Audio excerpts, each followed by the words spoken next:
प्रिय मित्रों, नमो नमः। संस्कृत कौमुदी में आप सभी लोगों का स्वागत है।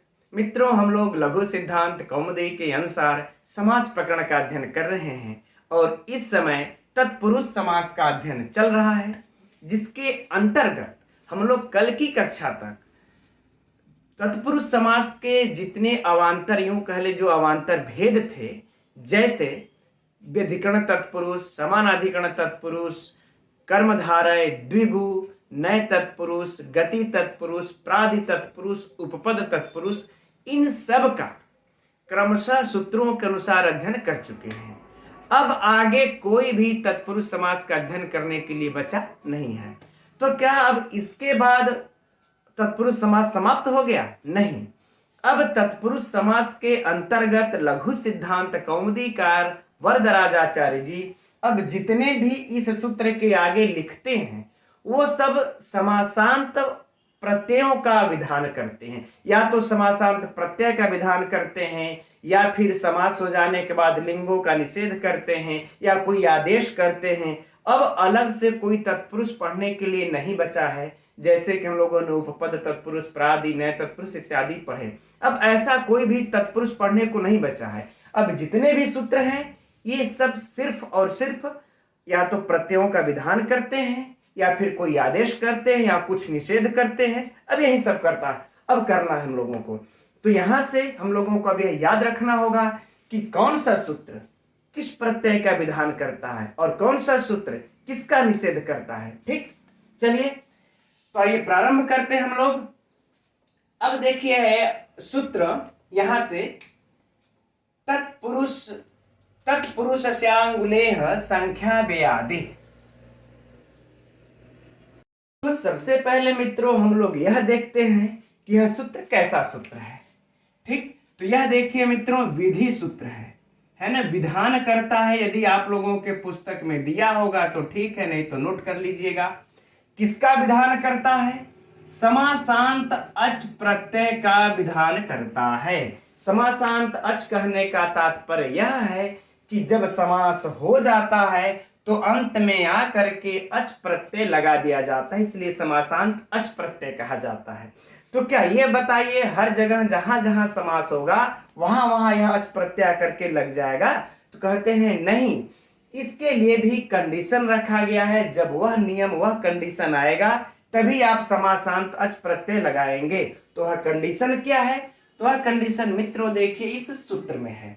ठीक, सूत्र क्या है? तत्पुरुषस्यांगुले संख्या व्यादेः, यानी कि संख्या अव्यय आदेः, यानी कि जिसके आदेः माने आदि में, पूर्व में क्या संख्या हो या फिर अव्यय हो। तो ठीक, हम लोग चलिए अब इस तरह इसको समझ लेते हैं। यह देखिए रहा संख्या या तो फिर हो अव्यय। ठीक, आदि में। तो चलिए आदि में हो गया, यह पूर्व पद में। अब उत्तर पद में क्या होना चाहिए? तो कह रहे तत्पुरुषस्य अंगुलेः, यानी कि उत्तर पद में अंगुली शब्द होना चाहिए। कौन सा शब्द? यह अंगुली शब्द होना चाहिए। ठीक, याद रहे मित्रों कि यह जो अंगुली शब्द है यह विशेषण है। यह विशेषण है, किसका विशेषण है ना? यह तत्पुरुष का, इस तत्पुरुष का विशेषण है। आप लोग नोट कर लीजिएगा, यह तत्पुरुष का विशेषण है। चूंकि यहां पर इसलिए कहे हैं क्योंकि बहुब्रीहि समास में भी अंगुली शब्द आता है और संख्या भी आ जाता है। तो क्या जब बहुब्रीहि समास में भी संख्या और अंगुली शब्द आएगा तो यह जाकर के अच का विधान कर देगा, अच प्रत्यय का। इसीलिए कहते हैं नहीं, आपको बहुब्रीहि समास में जाकर के अच का विधान नहीं करना है।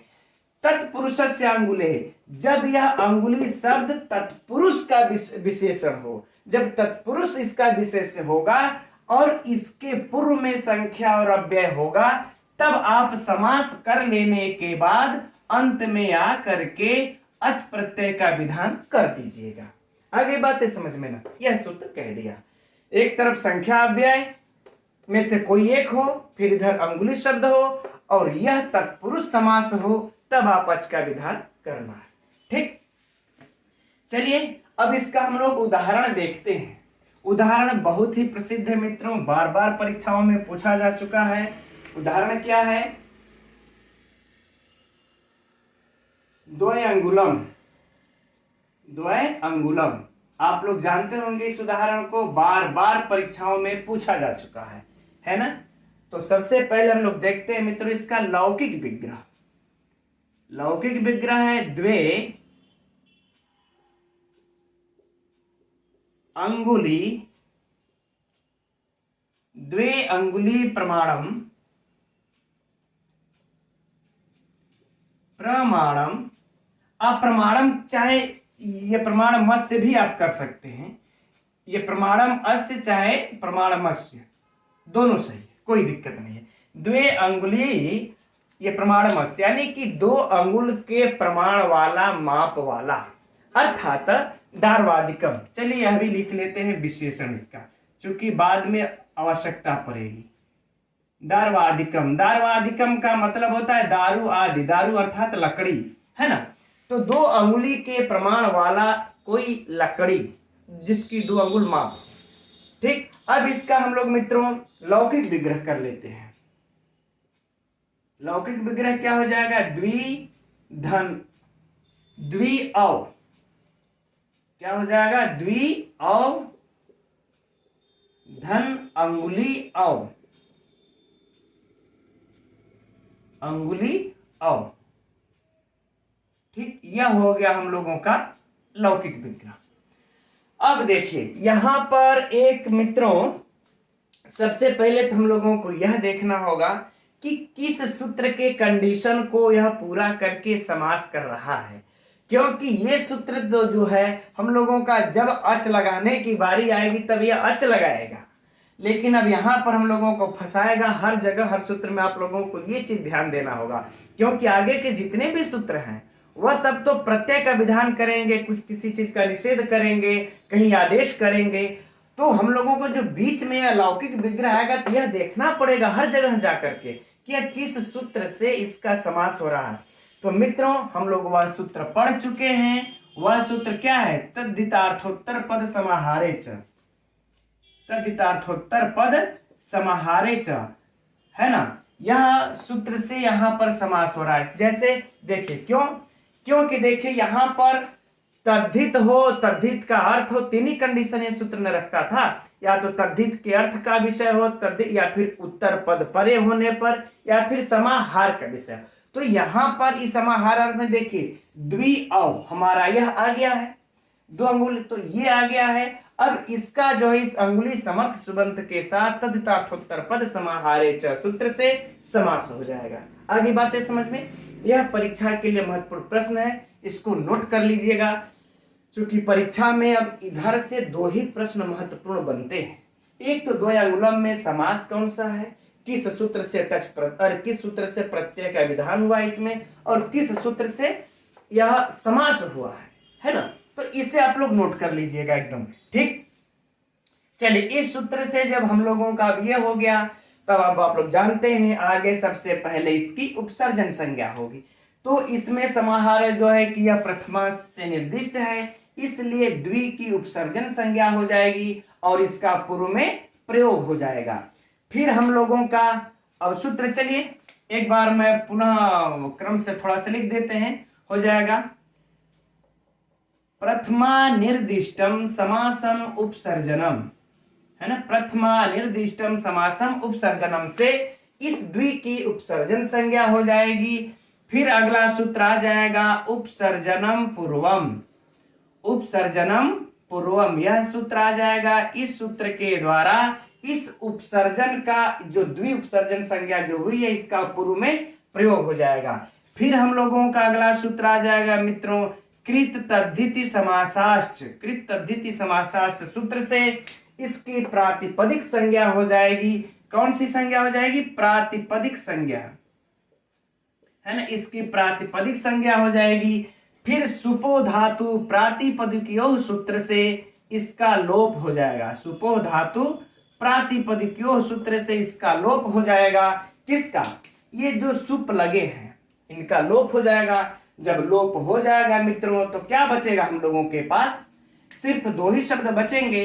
एक तो बच जाएगा द्वि और दूसरा बच जाएगा अंगुली। ये दोनों शब्द बच गए। अब जब ये दोनों बच गए तो यहाँ पर ई है, यहाँ पर अ है, तो हम लोगों का कौन सा सूत्र अब काम करेगा? ई को यड़ची, है ना, ई को यड़ची काम कर जाएगा। अब ई को यड़च से ई को य हो करके क्या हो जाएगा? द्वय अंगुली, ये बन गया हम लोगों का द्वय अंगुली बन गया।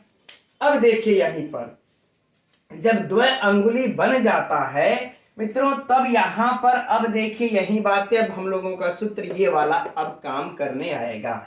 अब यह सूत्र कह रहा है कि वही कि जिसकी इधर संख्यावाची हो और इधर अव्यय हो, तो हम लोग किसका उदाहरण देख रहे हैं? इस संख्या का देख रहे हैं, प्लस अंगुली का भी अव्यय का उदाहरण देखना बाकी है। तो यह संख्या हम लोगों को द्वय दिखा और इधर अंगुली दिखा, तो हम लोग इससे समासांत कौन सा प्रत्यय लगा देंगे? अच प्रत्यय लगा देंगे। अब अच प्रत्यय में आप लोग जानते हैं च की हलंत्यम से इत संज्ञा होकर के इसका लोप हो जाता है। जब लोप हो जाएगा तो क्या बचेगा? केवल अ बचेगा, यानी कि द्वय अंगुली धन अ। अब हम लोगों को यह प्राप्त हो जाता है। अब मित्रों यहां पर हम लोगों का एक सूत्र अब कौन सा आ जाता है? यची भम सूत्र नोट कर लीजिएगा। यची भम सूत्र आ जाता है। अब यची भम सूत्र क्या कहता है कि सर्वनाम को छोड़ करके यदि कोई आकार आदि या यचादि प्रत्यय अगर परे हो, यची यानी य और अच जिसके आदि में हो, ऐसा यदि कोई प्रत्यय पर में हो, तो इधर जो सर्वनाम स्थान संज्ञक होते हैं उनको छोड़ करके दूसरा शब्द कोई रहेगा, इस पूरे शब्द समुदाय की भ संज्ञा हो जाएगी। ठीक, तो इसकी देखिए कौन सी संज्ञा हो गई? भ संज्ञा। किस सूत्र से? यची भम से, है ना। अब फिर अगला सूत्र आ जाता है मित्रों यस्येति च। कौन सा? यस्येति च। अब यह सूत्र आ जाता है। यह सूत्र क्या कहता है कि जो भ संज्ञा है इसके अ यानी कि ई छोटी ई हो चाहे बड़ी ई हो, या फिर अ हो चाहे फिर आ हो, है ना, इन चारों का लोप हो जाए। यस्येति च कह रहा है इन चारों का लोप हो। कौन से? भ संज्ञा वाले इन चारों का लोप हो। यदि बाद में दो कंडीशन रखते हैं, यदि ई हो चाहे फिर कोई तद्धित प्रत्यय हो। क्या हो? तद्धित प्रत्यय हो। ठीक है, तो हम लोगों का जो यह अच प्रत्यय है यह तद्धित प्रत्यय है। तो हम लोगों का ये वाला कंडीशन पूरा हो गया। जब यह तद्धित प्रत्यय है तो यस्येति च से ये जो भ संज्ञक हमारा द्वय अंगुली है, इसमें के इस छोटी ई का यानी इस ई का लोप हो जाएगा, क्योंकि इधर मेरा तद्धित प्रत्यय अच विद्यमान है। तो जब हम इसका लोप कर देंगे तो हमको क्या प्राप्त हो जाता है? द्वय अंगुल धन अ। द्वय अंगुल, अब ई में से इसका लोप हो गया तो द्वय अंगुल धन अ। ठीक, अब हम इसको मिला देंगे तो हमारा क्या बन गया? द्वय अंगुल पूरा का पूरा बन गया, है ना मित्रों। अब देखिए मित्रों एक मात्रच प्रत्यय का भी यहां पर विधान किया जाता है, लेकिन उस मात्रच प्रत्यय का अब फिर निषेध भी हो जाता है। सूत्र है प्रमाणे लोदिगोर नित्यम, सूत्र से उसका निषेध भी हो जाता है। तब उस मात्रच प्रत्यय की क्या चर्चा करना, जब उसका जो विधान भी हुआ फिर तुरंत उसका निषेध होकर खत्म हो गया, तो उसके विधान करने न करने से कोई खैर मतलब है नहीं और परीक्षा में पूछेगा नहीं। तो अब देखिए यहां से हम लोग जब द्वय अंगुल बन गया तब यहां से सु आदि की उत्पत्ति करेंगे, क्योंकि भाई ऐसे तो हम लोग प्रयोग नहीं कर सकते। एक भाई हमारे थे वो कमेंट करके पूछे सर बताइए कि ये सु आदि की उत्पत्ति क्यों करते हैं। तो देखिए सु आदि की उत्पत्ति हम नहीं करेंगे तो आप जानते हैं कि यह पद तब तक नहीं बनेगा, और संस्कृत में अपदम न प्रयुंजितम, अपद का हम प्रयोग नहीं कर सकते। अर्थात वैसे भी सोचिए ना, जब द्वय अंगुल है तो यह द्वय अंगुल तो अभी मूल शब्द हुआ है ना, यह द्वय अंगुल। अब आपको जब प्रयोग करना होगा तो आपको यह दो अंगुल के दो अंगुल का माप वाला कौन, स्त्रीलिंग है कि पुल्लिंग है कि नपुंसक लिंग है, एक वचन है कि द्विवचन है कि बहुवचन है, कौन वचन है, तब तो उसके अनुसार ही ना हम दो अंगुल में विभक्तियों को लगा करके प्रयोग हम करेंगे।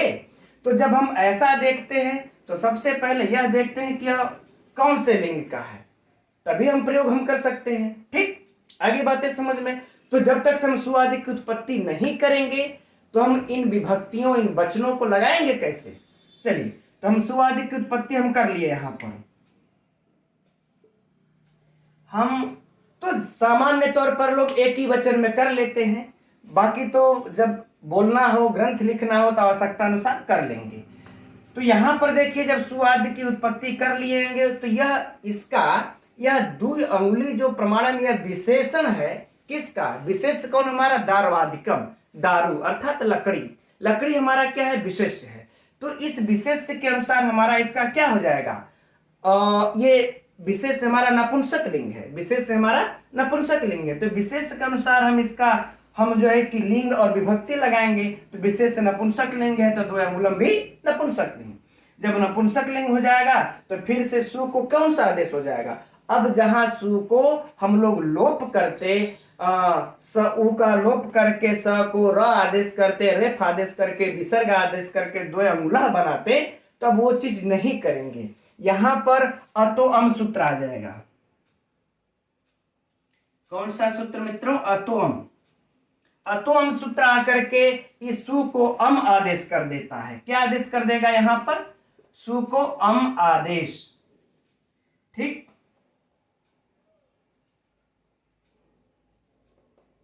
द्वय अंगुल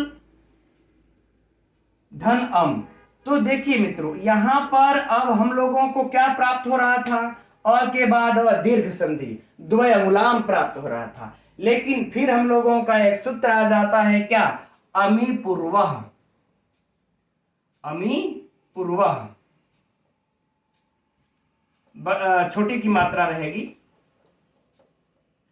अमी पूर्वः, यह हम लोगों का सूत्र आ जाता है और इसको पूर्व रूप कर देता है। यानी अ वाला इस अ में आकर के पूर्व रूप हो जाएगा और बन क्या जाएगा हम लोगों का द्वय अंगुलम, है ना। यहां लिख देते हैं नीचे, अब बस यही ऊपर जो बना है यही द्वय अंगुलम यही बन जाएगा। ठीक, जब यह पूर्व रूप हो जाएगा तो ठीक। तो मित्रों ये रहा, इस प्रकार से हम लोगों के क्रमशः सूत्र लग करके इस द्वय अंगुलम की सिद्धियां होती हैं। अब बात करते हैं हम लोग मित्रों परीक्षा के लिए उपयोगी प्रश्न जो इसमें से महत्वपूर्ण पूछे जाते हैं। पहला प्रश्न, इस द्वय अंगुलम में कौन सा समास है। तो अब आप लोग बताइएगा। यहां पर इसकी देखिए दो संज्ञा हो रही है, एक तो इसकी तत्पुरुष संज्ञा भी है और संख्यावाचक होने से इसकी जो है कि संख्या पूर्व द्विगु से द्विगु संज्ञक भी है ना। तो जैसा ऑप्शन देखिएगा आप लोग, तो द्विगु मार दीजिएगा। क्या मार दीजिएगा, द्विगु। अगर मान लेते हैं द्विगु नहीं है तब आप लोग तत्पुरुष लगा दीजिएगा। ठीक है, चूंकि इस पर चर्चा पहले भी हो चुकी है कि तत्पुरुष संज्ञा उसकी बनी ही रहती है, तत्पुरुष संज्ञा खत्म नहीं होती है और उसके बाद इसकी द्विगु संज्ञा भी हो जाती है, अर्थात इसके दो दो नाम रख दिए जाते हैं। ठीक, तो दो दो नाम रख दिए जाते हैं। अच्छा, अब कोई अगर घन चक्कर अगर हो, अगर ऐसे प्रश्न पूछ दिया जाए कि इसमें बताइए तत्पुरुष और द्विगु को दोनों विकल्प में रख दे, तब भाई मामला देखिए, कुछ लोग द्विगु मार करके, कुछ लोग तत्पुरुष मार करके कोर्ट में जाएंगे, लेकिन फाइनली हो सकता है द्विगु पर ही विजय हो। इसलिए आप लोग इसमें जो है कि द्विगु समास ही रखिएगा। ठीक, ये प्रश्न क्लियर। अब अगला प्रश्न है मित्रों कि इसमें किस सूत्र से द्वय अंगुलम में समास हुआ है। याद रहेगा, परीक्षा के विकल्प में यह भी देगा तो इसको नहीं मारना है।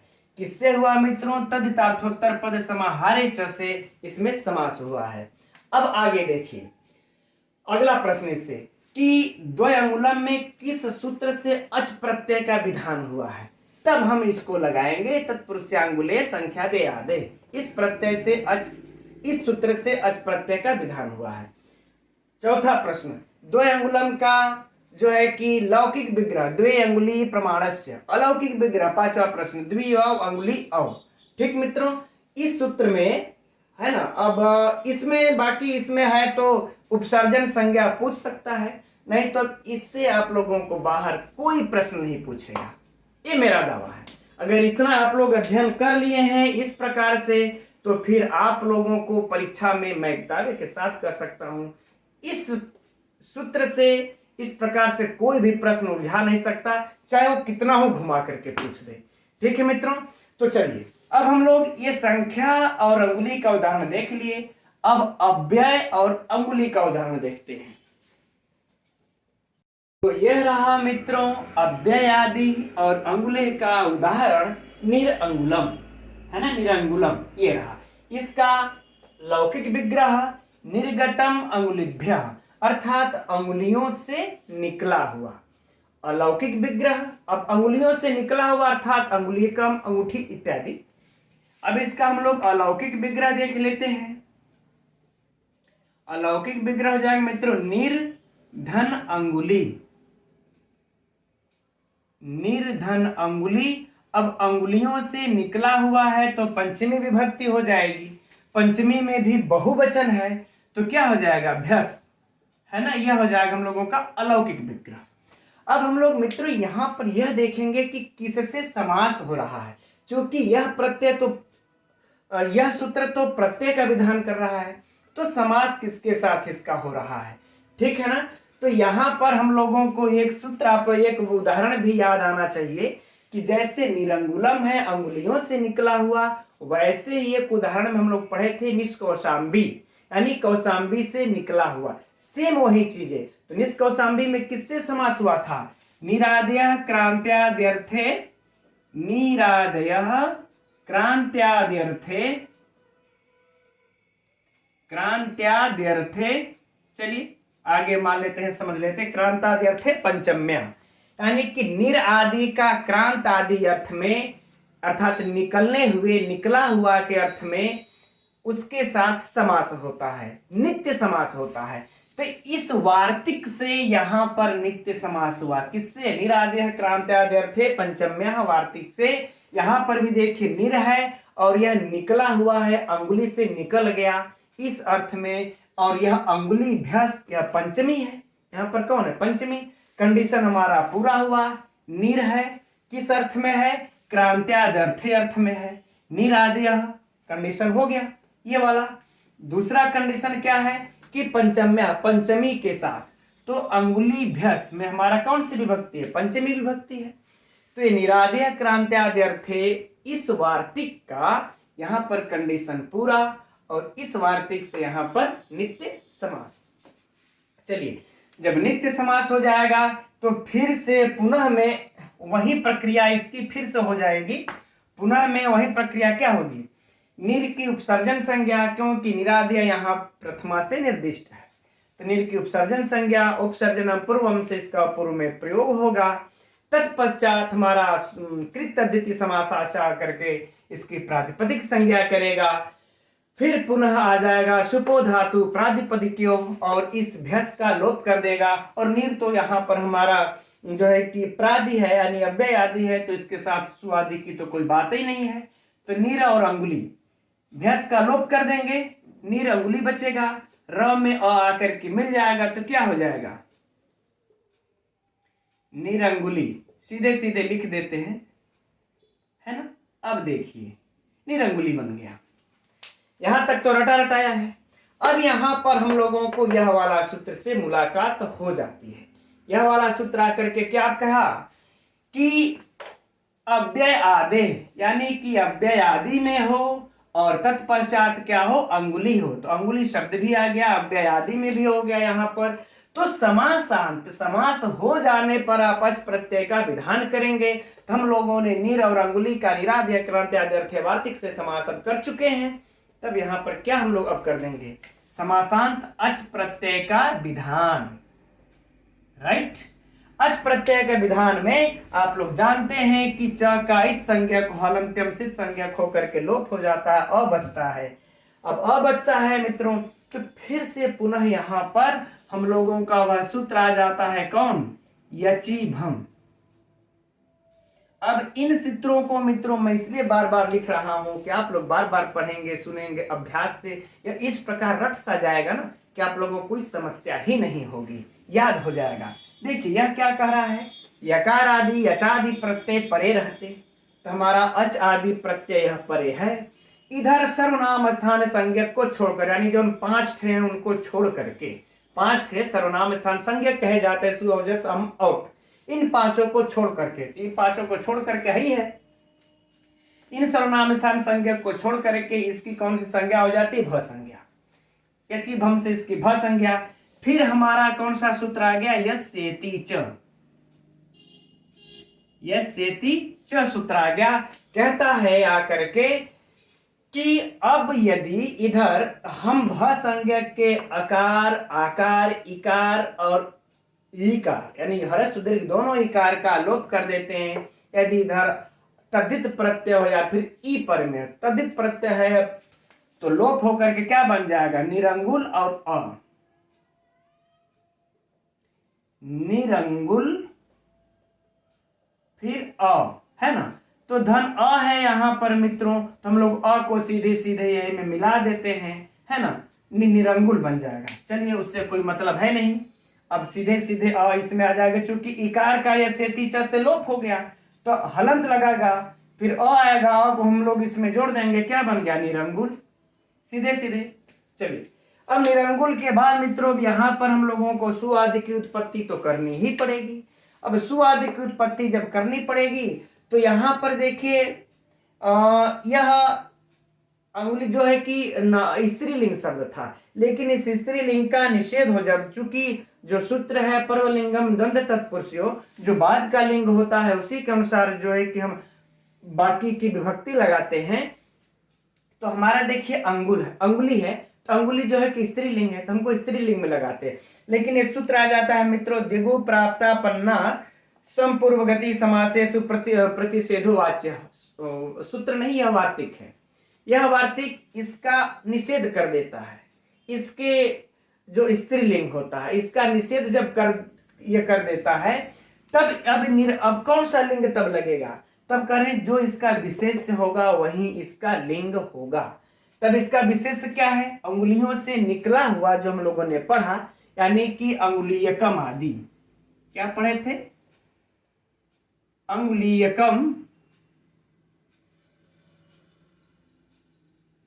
अंगुलीयकम इत्यादि। तो जो अंगुलीयकम है मित्रों ये हम लोगों का नपुंसक लिंग यानी अंगूठी जिसको कहते हैं अंगूठी, तो जो अंगूठी हम लोगों का नपुंसक लिंग है यह विशेष है, ठीक है। तब इस नपुंसक लिंग के अनुसार ही अब हम यहाँ पर सुआदि की उत्पत्ति हम कर देंगे, यानी कि सु लगा दिए। अब यहाँ पर हमारा कौन सा सूत्र आ जाएगा मित्रों, कौन सा आएगा, अतोम, है ना, कौन सा आ जाएगा, अतोम, अतोम आ गया।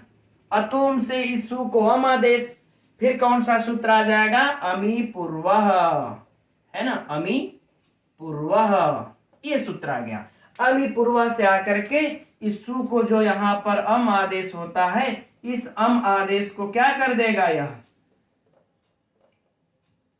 पूर्वरूप कर देगा, इस अम को पूर्वरूप करके क्या हो जाएगा, निरंगुलम, ठीक, यस बन गया हम लोगों का। अब आइए इस पे परीक्षा उपयोगी प्रश्नों पर चर्चा कर लेते हैं हम लोगों, किसका कौन सा परीक्षा में प्रश्न होगा। पहला प्रश्न, निरंगुलम में कौन सा समास है, तो मित्रों इसमें चूंकि निरादेय से समास हो रहा है तो देखिए पंचमी प्रादि तत्पुरुष समास है, पंचमी प्रादि तत्पुरुष समास है, यह विकल्प में लगाना है। अगर मान लेते हैं पंचमी नहीं दिया है तो प्रादि तत्पुरुष दिया होगा उसको मारना, अगर प्रादि तत्पुरुष भी नहीं दिया है तो तत्पुरुष दिया होगा तो उसको लगा लेंगे हम लोग, ठीक। अगला प्रश्न है कि निरंगुलम में किस वार्तिक से किस सूत्र से समास हुआ है मित्रों, तो ये रहा निरादेय से, ठीक। अगला प्रश्न, निरंगुलम का लौकिक विग्रह ये रहा, अलौकिक विग्रह ये रहा, ठीक, लौकिक अलौकिक। अब जो एक प्रश्न और होगा कि निरंगुलम में किस सूत्र से अच प्रत्यय का विधान किया गया है, तो किस सूत्र से, इस सूत्र से तत्पुरुषांगुले संख्या व्यादे। सूत्र से यहां पर मैंने लिखा नहीं, चलिए कोई बात नहीं है, ठीक है। जो अच का विधान हुआ है इसी सूत्र से हुआ है ना। चलिए अब इससे बाहर मित्रों आप लोगों को इससे कोई भी प्रश्न नहीं पूछा जाएगा, राइट, है ना। अब आप लोग स्वयं समझ सकते हैं, अब इससे बाहर कोई प्रश्न बनता ही नहीं। चलिए ठीक है, अब अगला सूत्र देखते हैं हम लोग। तो अगला सूत्र है मित्रों अब अह सर्वैक देश संख्यात पुण्याच रात्रे। देखते हैं कि यह कैसा सूत्र है। तो यह भी मित्रों विधि सूत्र है, नोट कर लीजिएगा ना, यह भी विधि सूत्र है। किसका विधान करता है? तो इसी पूर्व वाले सूत्र की भांति यह भी अच प्रत्यय का ही विधान करता है, समासांत अच प्रत्यय का ही, लेकिन कंडीशन थोड़ी सी बदल दिया है इसने। अब इसकी क्या कंडीशन है, अब आइए देखते हैं। कि कहते हैं कि अह सर्व एक देश संख्यात पुण्य च मने और कौन, तभी इसकी यहां से निवृत्ति ले लेंगे, संख्या अव्यय आदि, संख्या और अव्यय। अब यहां पर मित्रों एक चीज क्लियर करना चाहेंगे आप लोगों को कि ये मत समझिएगा कि यहां पर संख्या है और यहां पर भी संख्यात आया तो दोनों बात एक ही होगी, नहीं, ऐसा नहीं है। यहां पर संख्यात प्रॉपर शब्द ही रहेगा, जैसे संख्यात रात्र, संख्यात ही शब्द रहेगा, लेकिन इस संख्या में क्या है कि 2 3 4 ये गिनती इत्यादि रहेगी, इसलिए यहां पर संख्यात इनको पुनः लिखना पड़ा, है ना। चलिए अब ये बातें क्लियर होगी, अब फिर से देख लेते हैं। अर्थात इन सबों का पूर्व में ये अव्यय आदि पूर्व में होने चाहिए। तो पूर्व में कौन कौन होने चाहिए, फिर से काउंट कर लेते हैं। अह 1, सर्व 2, एक देश 3, संख्यात 4, पुण्य 5, संख्या 6, अव्यय 7। ये इधर हमारे आदि में रहेंगे और हमारा उत्तर पद में क्या हो जाएगा, कर रात्रि, है ना। इन सातों में से कोई एक हो इधर और उत्तर पद में रात्रि शब्द हो, तो इन दोनों का जब समास होगा तो समासांत अच प्रत्यय का विधान किया जाएगा, राइट, क्लियर। अब देखिए एक एक का उदाहरण, यानी 7 उदाहरण बनेगा, अह के साथ रात्रि का, सर्व के साथ रात्रि का, इसी प्रकार से एक एक का हम लोग देखेंगे।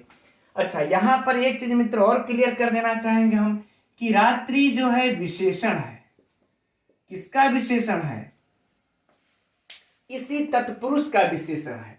जैसे तत्पुरुष से अंगुले है, यहां पर अंगुली विशेषण था तत्पुरुष का, है ना, कि ये तत्पुरुष का विशेषण था, तो इसी तरह से रात्रि भी इसका यहां पर विशेषण है, ठीक। चलिए खैर ये कोई विशेष बात नहीं है, मतलब परीक्षा की दृष्टि से। चलिए हम लोग आगे बढ़ते इसका उदाहरण देखते हैं। अब उदाहरण में मित्रों देखिए एक चीज यहां पर क्लियर कर देंगे हम लोग कि अह का इस रात्रि के साथ तत्पुरुष समास में उदाहरण नहीं मिलता है, इसलिए यह सूचना समझिएगा आप लोग कि आप लोगों को भी पुस्तक में लघु सिद्धांत कौमुदी खोल करके देख लीजिएगा, दिया हुआ होगा कि इस अह का रात्रि के साथ द्वंद्व तत्पुरुष समास में नहीं मिलता, अतएव यह अह शब्द रात्रि के साथ द्वंद्व समास में मिलता है, तत्पुरुष में नहीं मिलता, इसलिए यह द्वंद्व समास के लिए आया हुआ है, ठीक। तो चलिए अह का रात्रि के साथ उदाहरण देखते हैं। उदाहरण है मित्रों अहोरात्र, अहोरात्र। अब इसका लौकिक विग्रह बनता है क्या, अहश्च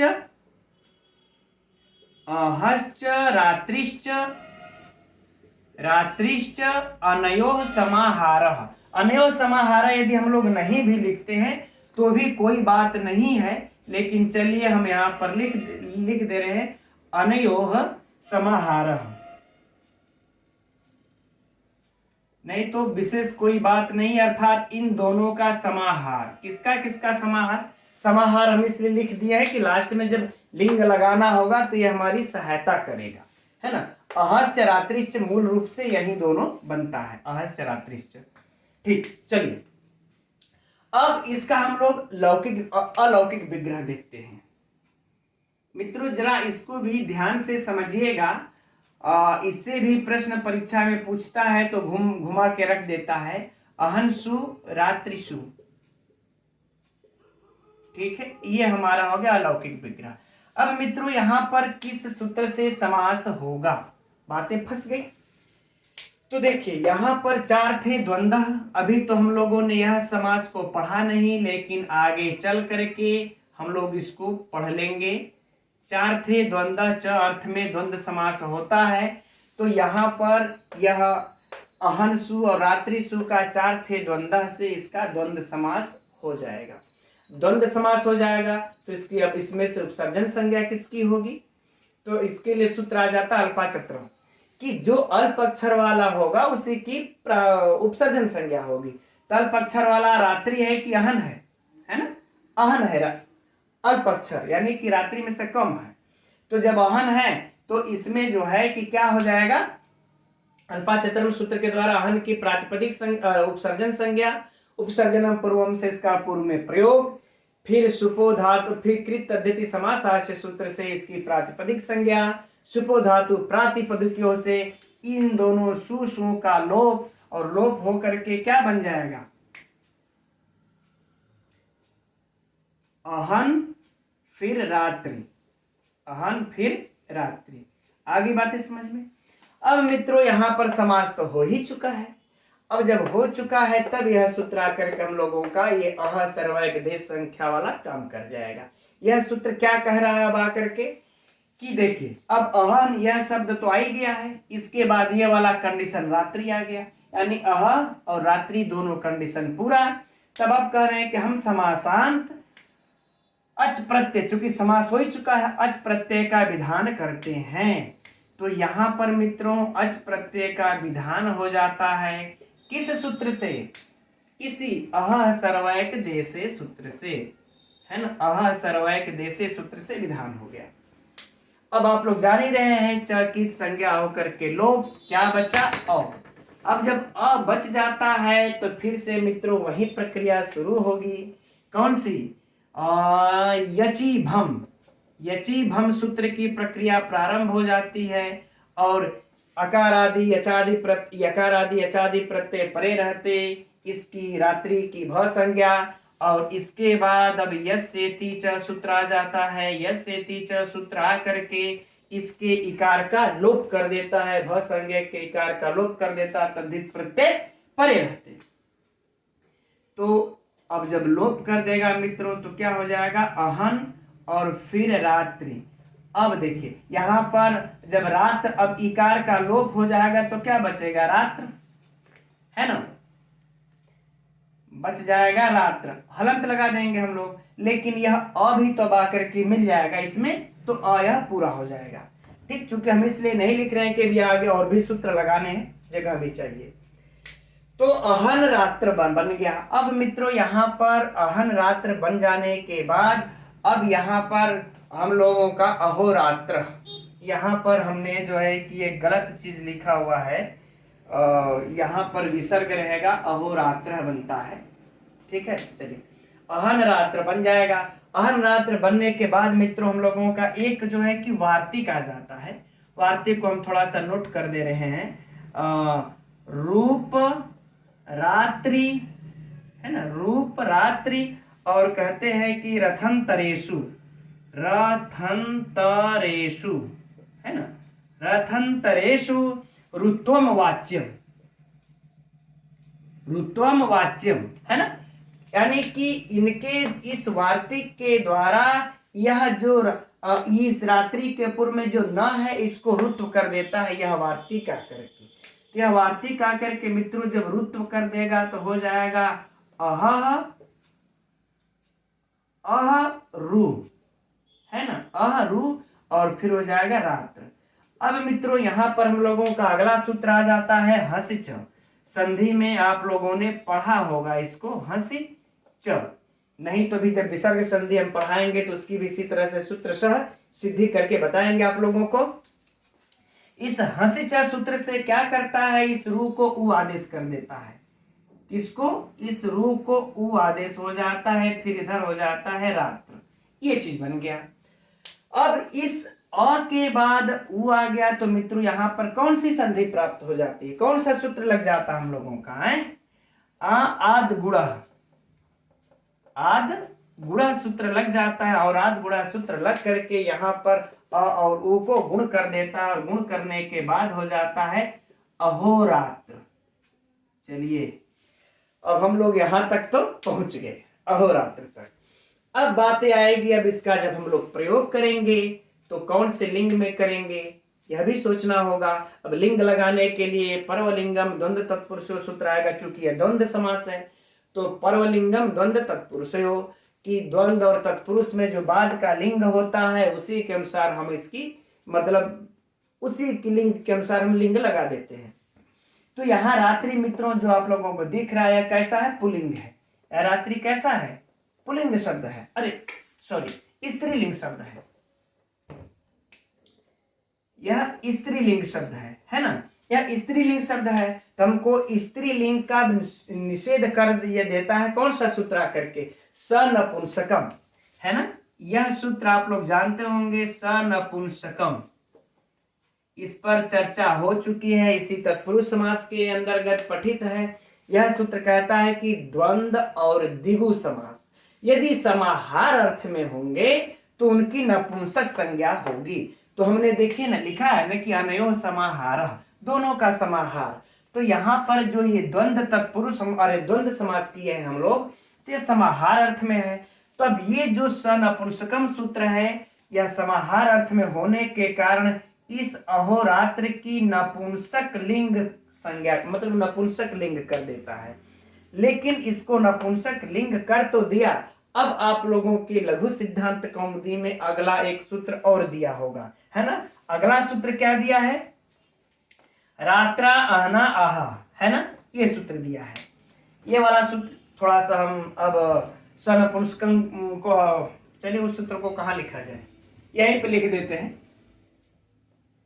छोड़िए, अच्छा यहाँ नहीं, यहीं पर ये लिख देते हैं, आप लोगों को दिखाई देगा यहाँ इस साइड में, है ना। जगह की कमी पड़ गई। रात्रा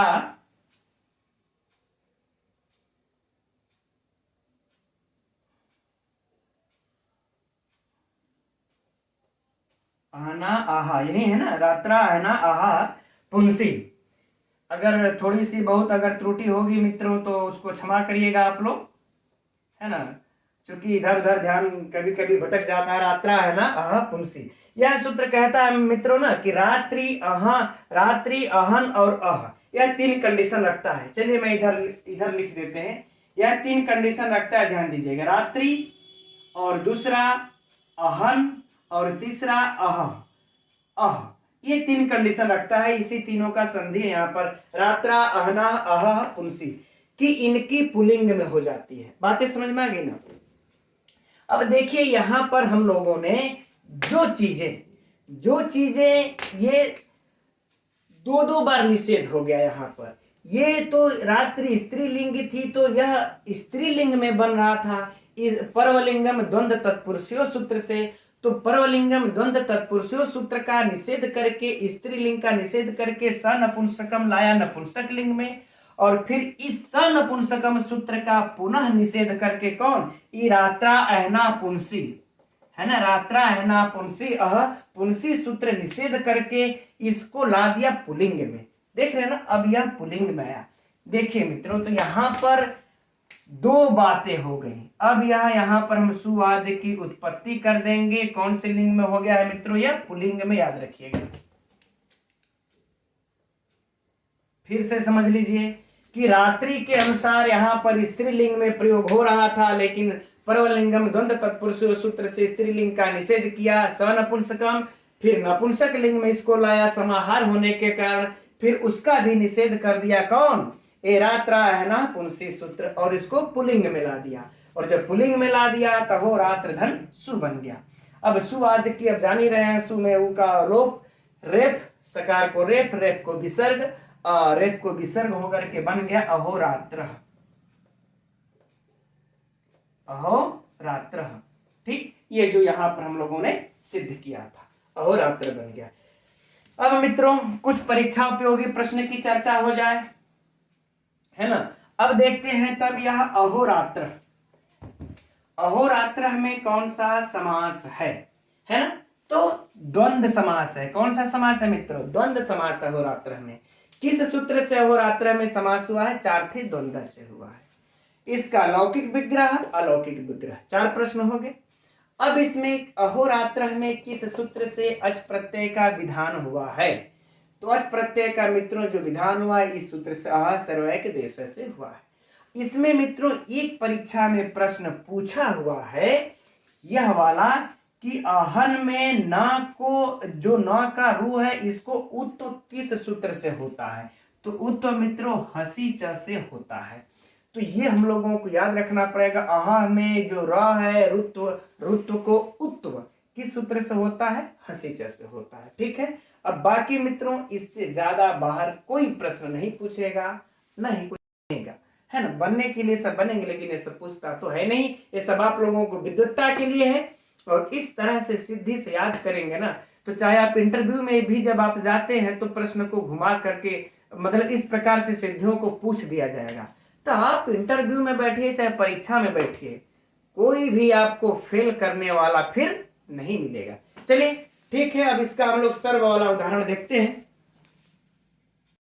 अब आगे के ये जो शेष उदाहरण है मित्रों, सर्व एक दे संख्यात पुण्य संख्या व्यायदे का, इनका रात्रि के साथ है। तो देखिए इस प्रकार से संक्षेप में जो मुख्य मुख्य जो प्रश्न परीक्षा उपयोगी बनते हैं उसको देख लेते हैं। बाकी सारी सिद्धियां तो वही होंगी जो अभी हम लोगों ने अहोरात्र में सिद्ध किया। ठीक, तो अब समय भी चूंकि हो चुका है तो समय ज्यादा व्यतीत करने से कोई फायदा होने वाला है नहीं। चलिए तो देखते हैं इस सर्व का इस रात्रि के साथ उदाहरण क्या बनता है। इस सर्व का है यहाँ पर, फिर एक देश का भी लिख रखे हैं।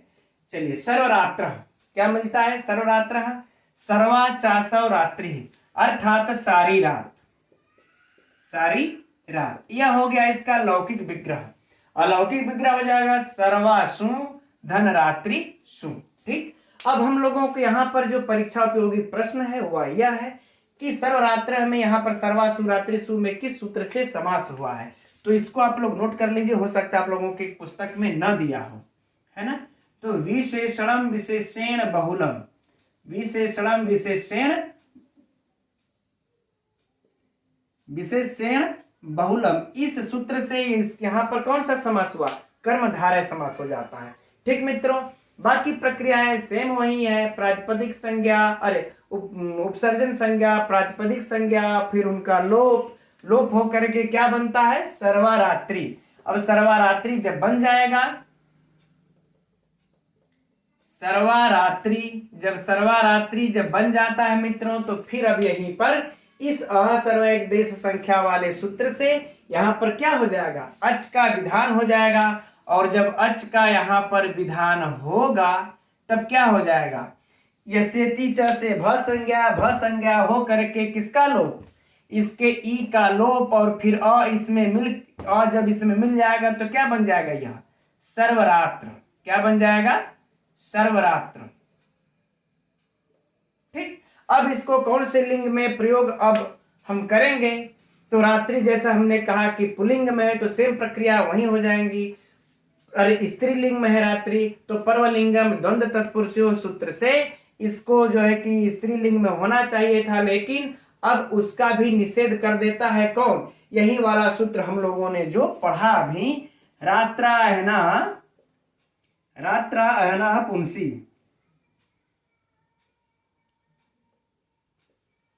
अहना पुंसी, यही सूत्र जो हम लोग पढ़े मित्रों, यही सूत्र अब हर जगह, चूंकि यहाँ पर रात्रि शब्द, वैसे यह जो है कि जहां पर भी रात्रि शब्द लगा रहता है उसको पुंसी पुल्लिंग में कर देता है। तो यहाँ पर रात्र शब्द है और यहाँ जरा देखिए कि सातों उदाहरण के साथ अंत में कौन लगेगा? रात्रि ही न लगेगा।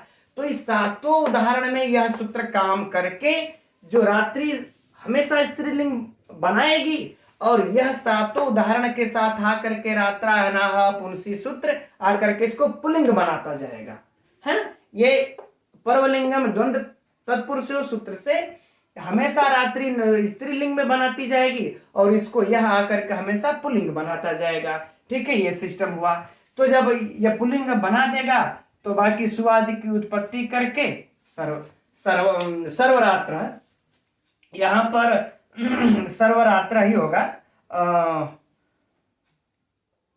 ये बनेगा सर्वासुरात्रिषु। चूंकि यहाँ पर सर्वनामनो वृत्ति वाले से इस वार्तिक से इसका जो है कि पुल्लिंग होकर के सर्व बनता है, वो मैं कहना भूल गया। ठीक है, कोई बात नहीं, सर्वरात्र बन गया। ठीक, अब इसमें से जो परीक्षा उपयोगी प्रश्न है मित्रों, बस उसको देख लेते हैं। सर्वरात्र में कौन समास है? कर्मधारय समास है।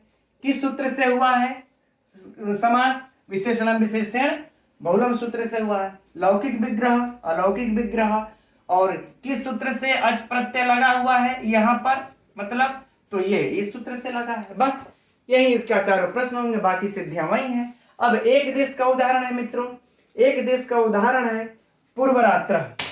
कौन है? पूर्व रात्र। पूर्वम रात्र है, यानी कि रात्रि का पहला भाग, रात्रि का पहला भाग, यह हो गया लौकिक विग्रह। पूर्वमसु रात्रि गस, पूर्वमसु रात्रि गस, अलौकिक विग्रह। अब यहाँ पर मित्रों बस वही एक एक पॉइंट हर उदाहरण में जो देखने वाली बात है मित्रों, बस वह यही है कि किस सूत्र से समास होगा। चूंकि सातों उदाहरणों में अलग अलग लग जाता है। अभी हम लोगों ने अह के साथ चार्थे द्वंद्व लगाया था, इसके साथ विशेषण विशेषण बहुलम लगा था। अब यहां पर देखिए कौन सा सूत्र लग रहा है, यहां पर लगेगा पूर्वापरार्ध पराधरोत्तर, पराधरोत्तर एक देशिनय वाला सूत्र लगेगा ना, एक देशिनय का धिकरणे। इस सूत्र से यह पूर्व भाग होने से, अव्ययी होने से यहाँ पर समास हो जाएगा। इस पूर्वापराधरोत्तर एक देशिनय धिकरणे सूत्र से पहले अध्ययन इसका हम लोग कर चुके हैं। इस सूत्र से यहाँ पर समास होगा, फिर से वही उपसर्जन संज्ञा होकर के, फिर से वही फलाना ढिमका होकर के क्या बन जाएगा? पूर्वरात्रि, पूर्वरात्रि बन जाएगा। फिर से वही इस सूत्र से वच प्रत्यय का विधान, अ के कारण इसके री का त्रि में ई का लोप, ई का लोप, तो क्या बन जाएगा? पूर्वरात्र। अब फिर से वही मित्रों यहां भी वही आकर के हमारा रात्रा हना पुंसी काम करके इसको पुल्लिंग में करके पूर्वरात्र बना देगा, है ना? आगे बातें समझ में? ठीक। अब इसमें भी मित्रों अब परीक्षा उपयोगी जो प्रश्न उसको देखते हैं। पूर्वरात्र में कौन सा समास है? पूर्वरात्र में कौन सा समास है? तत्पुरुष समास है, नोट कर लीजिएगा। लौकिक विग्रह, अलौकिक विग्रह किस सूत्र से समास हुआ? पूर्वापराधोत्तर, इस सूत्र से समास हुआ। चलिए ठीक है, अब आगे फटाफट संख्यात और पुण्याच और इसका उदाहरण देख लेते हैं।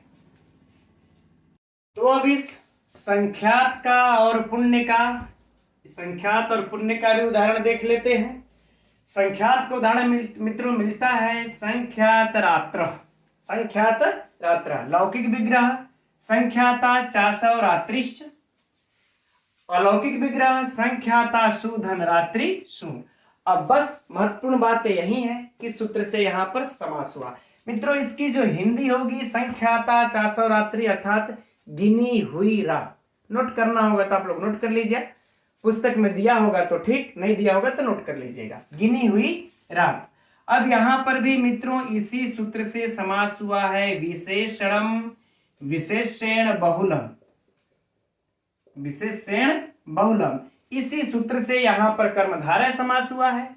अब बाकी सारी प्रक्रियाएं वही हो करके बन जाता है यह संख्या रात्र। ठीक, तो परीक्षा उपयोगी जो प्रश्न इसमें से होगा सिर्फ यही होंगे। संख्या रात्र में कौन समास है? तो कर्मधारय समास है ना, कर्म धारय समास है। किस सूत्र से संख्याता रात्र में समास हुआ है? विशेषण विशेषण बहुलम से हुआ है। किस सूत्र से संख्यात रात्र में अच प्रत्यय का विधान होगा? चूंकि बात तो वही है, अब हम उसको क्या बार बार रिपीट अब करें, इससे हुआ है। बाकी वही काम होंगे, यसेति च यची भम उपसर्जन संज्ञा, है ना। फिर रात्रा हना पुंसी से रात्रि को ना जो है कि ये पुल्लिंग में संख्यात रात्र।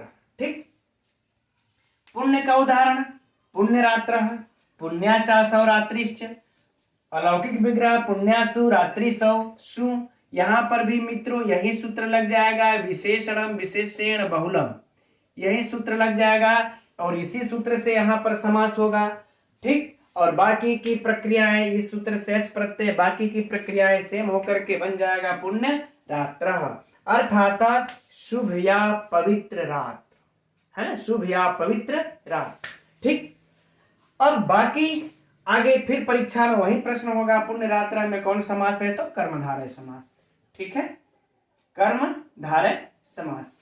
अब किस सूत्र से इसमें हो रहा है, तो विशेषण विशेषण बहुलम सूत्र से हो रहा है। ठीक, बस बाकी सारे तो प्रश्न वही हैं, बस उदाहरण अब नोट कर लीजिएगा, बाकी सारी सिद्धियां वही हैं। अब हम लोग बाकी शेष इन दोनों उदाहरणों को भी देख लेते हैं।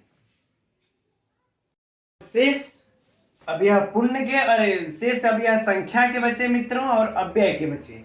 तो संख्या का उदाहरण ये रहा, अव्यय का उदाहरण ये रहा। ठीक, इस प्रकार से हो सकता है आप लोगों को किताब में न दिया हो, तो आप लोग इस तरीके से अलग अलग करके लिख लीजिएगा किसके साथ रात्रि का कौन कौन उदाहरण है। तो देखिए, संख्या के साथ जो द्विरात्रम बनता है, द्वयो रात्रियो समाहार, है ना, दो रात्रि का समाहार, दो रात्रि का समूह। ठीक, अब इसका यह हो गया लौकिक विग्रह, अलौकिक विग्रह हो जाएगा द्वियोस रात्रियोस। ठीक है ना। अब यहाँ पर मित्रों फिर वही जो परीक्षा के लिए महत्वपूर्ण प्रश्न है कि किस सूत्र से यहाँ पर समास हुआ। ठीक, तो आप लोग नोट कर लीजिएगा, तद्धितार्थोत्तर पद समाहारे च, तद्धितार्थोत्तर पद समाहारे च सूत्र से यहाँ पर समाहार अर्थ में जो है कि यहाँ पर समास हो गया है। ठीक है ना, ये हो गया। अब यहाँ पर मित्रों बस थोड़ी सी एक बस बातें यह आ रही है कि द्विरात्रम बनता है। चूंकि यहाँ पर रात्रि शब्द जब बाद में है, तभी हम लोगों ने कहते कहते हम लोग आ रहे हैं कि रात्रि शब्द जैसे ही बाद में मिलेगा हम लोगों को, रात्रा नह अह सूत्र आकर के पुंसी वाला सूत्र आकर के उसको पुलिंग में कर देगा। तो यहाँ पर मित्रों एक आप लोगों के दिया होगा संख्या पूर्वम रात्रम क्लीबम, यह परिभाषा आप लोगों के पुस्तक में दिया होगा, देख लीजिएगा। संख्या पूर्वम, है ना, रात्रम क्लीबम, क्लीबम। ठीक, यह सूत्र दिया होगा मित्रों। इस सूत्र के इस मतलब परिभाषा के द्वारा यदि संख्या पूर्व में हो तो रात्रि को क्या हो जाता है, नपुंसक लिंग हो जाता है। क्या हो जाता है, नपुंसक लिंग। जो अभी तक हम लोग इसी रात्रा अहना अह पुंसी सूत्र से रात्रि को जिसके अंत में था उसको पुलिंग करते आ रहे थे, अब उसका यह परिभाषा करके निषेध करके उसको फिर से नपुंसक लिंग में जब कर देगा तो सु को अम आदेश होकर के पूर्व से पूर्वरूप होकर के यह बन जाएगा द्विरात्रम, और बाकी अंदर की प्रक्रिया सेम वही की वही होगी, है ना, बाकी सेम वही होंगी। ठीक, अब आगे बनता है अव्यय का अतिरात्र। उदाहरण, रात्रिम अतिक्रांत, यह हो जाएगा लौकिक विग्रह, अलौकिक विग्रह रात्रियम अति। अब यहाँ पर किस वार्तिक से किस सूत्र से समास हो रहा है मित्रों, अतिरात्र, और वहां पे हम लोग देखे थे अतिमालाम, है ना, तो वही वाला सूत्र लग जाएगा। अवार्तिक अत्यादय क्रांताद्यर्थे, अत्यादय क्रांत्याद्यर्थे द्वितीया, है ना, वह वाला सूत्र से यहाँ पर जो है कि यह अति आदि है, क्रांत अर्थ में यहाँ पर रात्रि यानी कि दो रातियों को गुजारने वाला, दो रातियों का क्रांत करने वाला, गुजारने वाला, है ना। तो क्रांत अर्थ में इस अति का आया है, इस रात्रियम के साथ इसका जो है कि द्वितीय रात्रियम के साथ इस अत्यादय क्रांताद्यर्थे द्वितीय वार्तिक से यहाँ पर नित्य समास हो गया, और बाकी की प्रक्रियाएं सेम वही होंगी और वही होकर के बन जाएगा अतिरात्र। अब परीक्षा उपयोगी जो इसमें का प्रश्न होगा मित्रों कि अतिरात्र में कौन सा समास है, तो क्या लिखेंगे, द्वितीय प्रादि तत्पुरुष समास है, द्वितीय प्रादि तत्पुरुष समास है। किस सूत्र से हुआ है, तो अत्यादय क्रांत्याद्यर्थे द्वितीय वार्तिक से समास हुआ है, लौकिक अलौकिक। अब इसी प्रकार से इसमें भी, अब बाकी मित्रों आप लोगों को इससे ज्यादा प्रश्न पूछने वाले परीक्षा में नहीं है। ठीक है मित्रों, अब आज का समय काफी हो गया, अब हम लोग कल फिर अब अगले सूत्र से अध्ययन करेंगे। आज आप लोगों को कक्षा कैसी लगी, कितना समझ में आया, कमेंट्स करके आप लोग ज़रूर बताइएगा, क्योंकि आप लोग कमेंट्स करते हैं तो मेरा और भी उत्साह बढ़ता है। और आप लोग ऐसे जो आपके संपर्क में होंगे, जो लोग अर्थ के अभाव में नहीं पढ़ पाते होंगे, उन लोगों तक भी यह कक्षाएं शेयर कीजिए, या वीडियो शेयर कीजिए, वह लोग भी इसका अध्ययन करके लाभ उठाएं। ठीक है मित्रों, कल हम लोग मिलते हैं इसी समय 7:30 बजे। नमो नमः।